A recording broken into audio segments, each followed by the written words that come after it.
Terminator Salvation is a fun movie. Now, I'm gonna be honest with you guys. I wasn't looking forward to this movie. I saw this movie as something that I just needed to get past, and nobody was going to like my review because everybody already knows how bad it is. I haven't met a single person who likes this movie, and the first time I watched it when I was like 12, I literally forgot about it the next day. But now, upon revisiting it, I cannot deny this movie is just a fun flick that you can enjoy. This movie has something I really respect, and that is it doesn't need to undermine the first two movies for its existence. I talked about how Terminator 3 is a mess because it has no reason to exist after the second movie, so it created fake reasons that weren't real back then. This movie is literally just Skynet versus the Resistance. You know, the stuff we've always heard but never really seen before.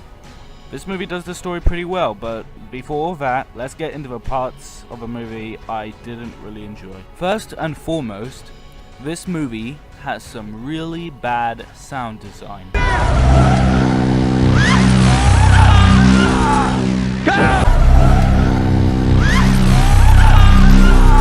Another thing I didn't like were the first 10 minutes of the movie. The opening credits are really not good. I can tell when credits are bad. They're only bad if I have to use any effort at all to read them. There isn't one name that didn't take at least 2 seconds of my time to read. I know that really isn't a problem, but it's worth pointing out. I mean, do you guys remember when The Babysitter had awful credit sequences? Wait, hang on a sec. Oh, for fuck's sake. When the movie actually begins, it's awful. I cannot see a single thing other than flashlights, and the whole movie seems to have this problem. Bad lighting. One of the most shocking scenes is when John fights a Terminator, but at the end of a fight, the Terminator wasn't fighting John. He was fighting Marcus, our other hero. I legitimately couldn't tell. It's actually really funny, because in the viral video where Christian Bale was pissed off, he was actually yelling at the guy in charge of the lighting. I was looking at the light. Oh, good for you! And how was it? I hope it was fucking good. Yeah, I think you should let him do his job, Chris. The only other issue I have is the choice of cast. Terminator Salvation was released 6 months before Avatar, and in both movies, the main characters played by Sam Worthington are pretty much the same exact character. Except in Avatar, instead of being a machine, he's a big blue alien. Stuff like that is only funny to people who pay attention like me. I am fairly confident that the seal deal of why they picked Christian Bale was because he was Batman at the time. It's like McG went up to him and said, "That's great, Chris, it's really great, but could you sound a bit more like Keanu Reeves?" It's like the whole movie he's giving off this weird Keanu Reeves vibe. Devil's hands have been busy. Bryce Dallas Howard has nothing to do in the movie. Anyway, that's enough of my bitching. Let's get to why this movie is so fun, yeah? Okay, now we've got all that out of the way, let's talk about why this movie is so good. I realize I just repeated myself. Now, I usually complain about a movie that doesn't have stakes, such as this one, but T4 knows this and makes the story engaging in a different way. I knew Kyle wasn't going to die, and neither will John, because you need them to be alive in the original Terminator. So yeah, there aren't stakes, but the movie never really says these characters are going to straight up die. And even at times when there need to be stakes, the movie is trying, at least, so I'll give it points for that. So what are we left to enjoy in this stakeless movie? Number 1, the main characters. The main characters are the definition of fun and compelling. All of them want to achieve the same goal. They all want to save people, but for different reasons. John wants to save people because he wants to. He feels like he has no choice. He hates machines with a burning passion, and he only agrees to work with one for the sake of humanity.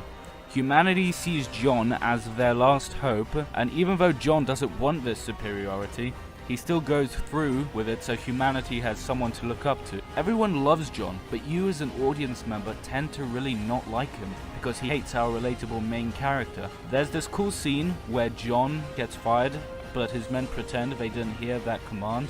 You see, everyone loves him. Marcus wants to save people because he wants to prove that he can be a good person.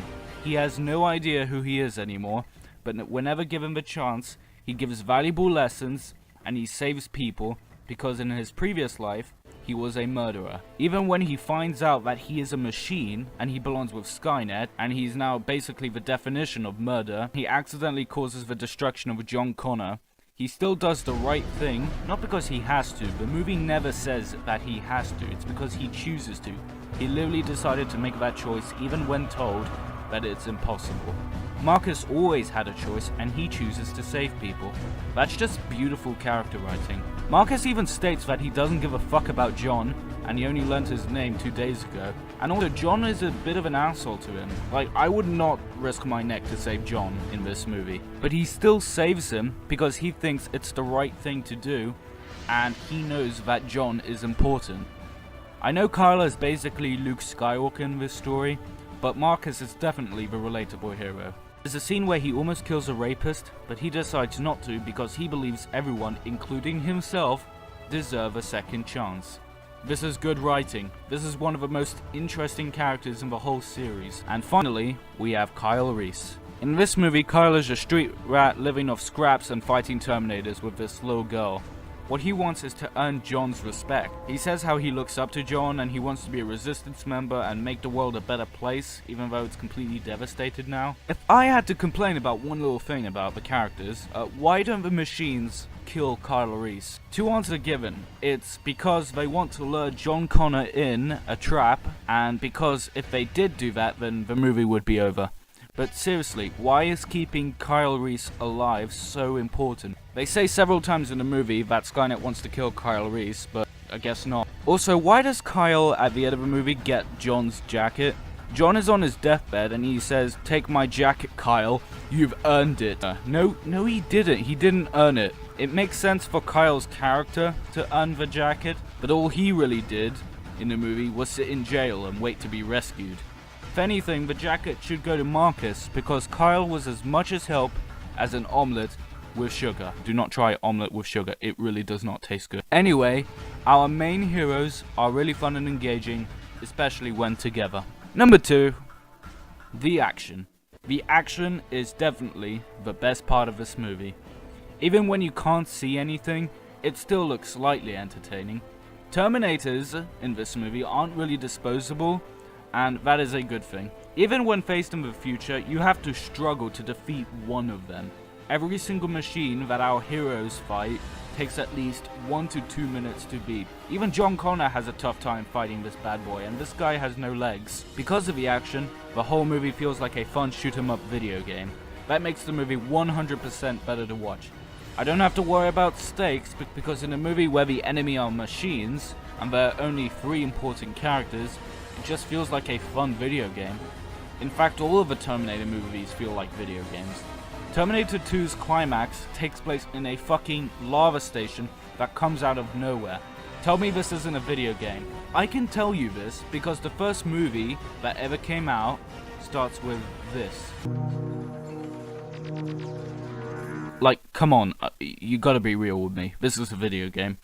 In this long title card of the original movie, all I can see is this.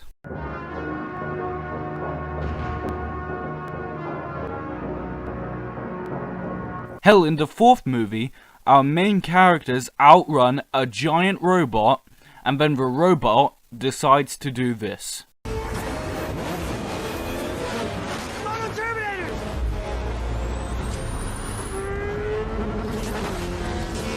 This is a video game. I don't care what anyone tells me. When a movie decides to have our heroes fight evil motorcycles, and someone tells me this isn't a video game movie, I will truly think humanity has lost it. If you watched this movie and you think it sucked, I implore you to rewatch it.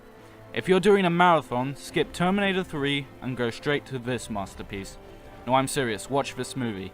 Watch it like a Fast and Furious or a Mad Max movie. Movies that also have fun action and little stakes.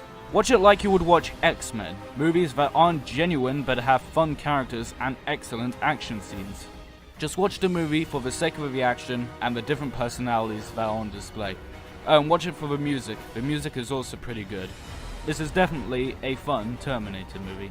My score is harmless fun. There is really no other way to describe it. Yeah, that's my score. Harmless fun, 7 out of 10.